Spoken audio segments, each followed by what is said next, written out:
जय सिया राम। पीताम्बरा ज्योतिर्विज्ञान चैनल में आप सबका बहुत बहुत स्वागत है। दर्शकों, मोहिनी एकादशी 27 अप्रैल 2026 दिन सोमवार, बैसाख शुक्ल पक्ष एकादशी तिथि सायंकाल तक रहेगी। 26 तारीख की शाम को लग गई थी। भगवान विष्णु के मोहिनी अवतार के रूप में मनाई जाती है। भगवान विष्णु का पावन श्लोक से अपनी बात को प्रारंभ करते हैं। नमोस्तुनंताय सहस्त्रमूर्तये सहस्रपादाक्ष शिरोर्बाहवे सहस्रनाम्ने पुरुषः सहस्रत्वाय सहस्रकोटियुग पुरुषधारिणे नमः। भगवान के अनंत रूप हैं, अनंत गुण है, अनंत ऐश्वर्य है। उनमें से एक लीला अमृत बांटने के लिए जब देवताओं और दैत्यों के बीच में समुद्र मंथन हुआ तो अमृत निकला था। 14 रत्नों में से एक अमृत था। उसको बांटने के लिए जब बहस होने लगी तो भगवान ने एक बड़े सुंदर नारी का रूप लिया, सबको मोह लिया, इसलिए मोहिनी अवतार ये नाम दिया गया है। बहुत अत्यंत शुभ व्रत होता है। इसके बारे में कहा जाता है 10,000 गायों का दान के बराबर पुण्य उसे मिलता है जो मोहिनी व्रत रखता है। भक्त लोग व्रत रखते हैं, प्रार्थना करते हैं, पीले पुष्प तुलसी के पत्ते भगवान को अर्पण करते हैं। तो देवताओं को अमरत्व का वरदान देना, अमृत पहुंचाने के लिए रूप धारण किया था। प्रातः काल उठकर स्नान आदि करके ओम नमो भगवते वासुदेवाय या ओम नमो भगवते नारायणाय, ओम नमो नारायणाय का भी जाप कर सकते हैं, विष्णवे नमः का जाप कर सकते हैं, राम के मंत्रों का राम रामाय नमः, क्लीम कृष्णाय नमः जप करना चाहिए।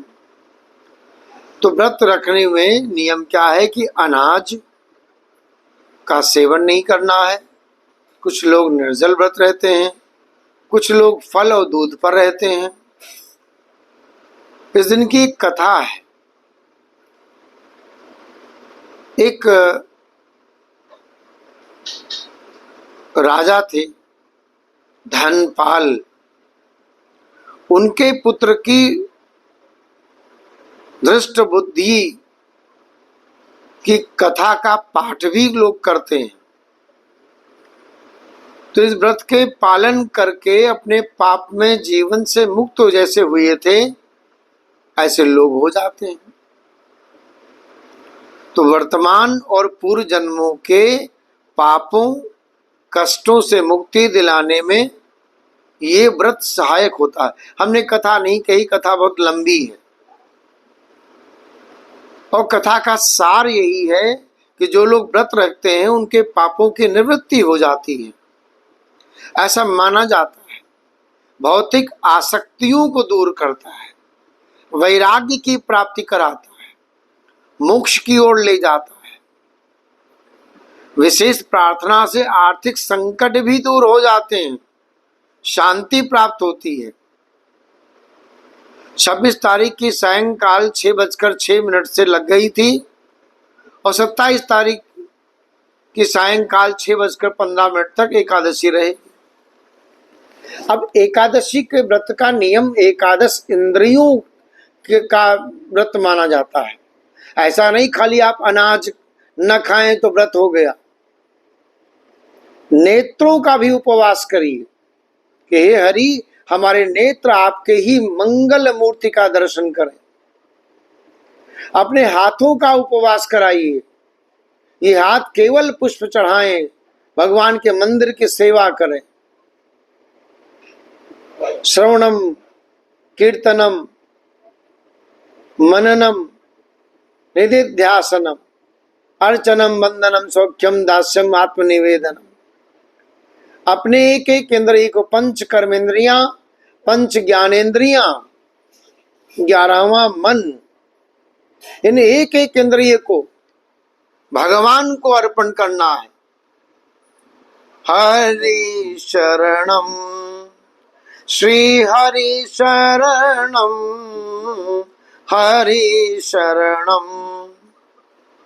भगवान की प्राप्ति का, भक्ति के प्राप्ति का बड़ा उत्तम मंत्र है हरि शरणम। हे हरि, मैं आपकी शरण में। हरे राम राम राम हरे हरे, हरे कृष्ण कृष्ण कृष्ण हरे हरे। इस 16 अक्षर का मंत्र भी आप जाप कर सकते हैं। मुख में भगवान का नाम, अंतःकरण से ध्यान,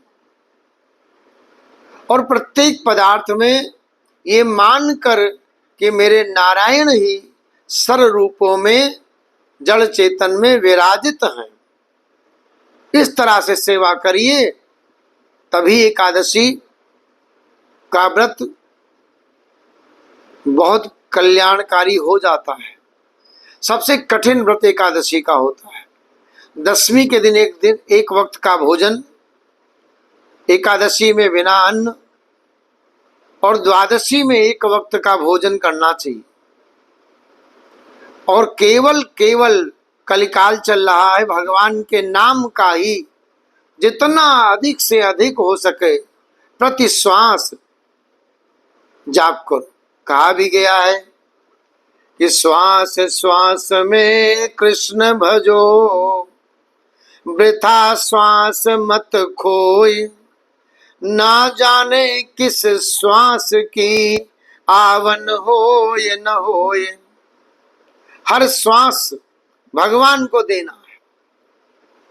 इस तरह से तन से कर्म करो विधि नाना, और मन राखो जहाँ कृपा निधाना। मन को परमात्मा में रखना है। तो एकादशी उसी की सफल होती है जो सब दुनिया के प्रपंचों को त्याग कर हरि का स्मरण करते हैं। कल जो केवल हरि गुण गाहा, सुमिर सुमिर नर नहीं पार। भगवान के नाम का जप करिए, बहुत कल्याण होगा। भाव से भगवान को पत्र पुष्प आदि अर्पण करो, उनके नाम का जप करो, आपका मंगलमय ही होगा। हर तरह से नाम जपत मंगल दिश दसहूं। आप हमारे चैनल को लाइक सब्सक्राइब कर लें और लोगों को कराएं, जिससे लोगों तक वीडियो पहुंचे, लोग धर्म से ज्योतिष से जुड़ें। जय श्री राम।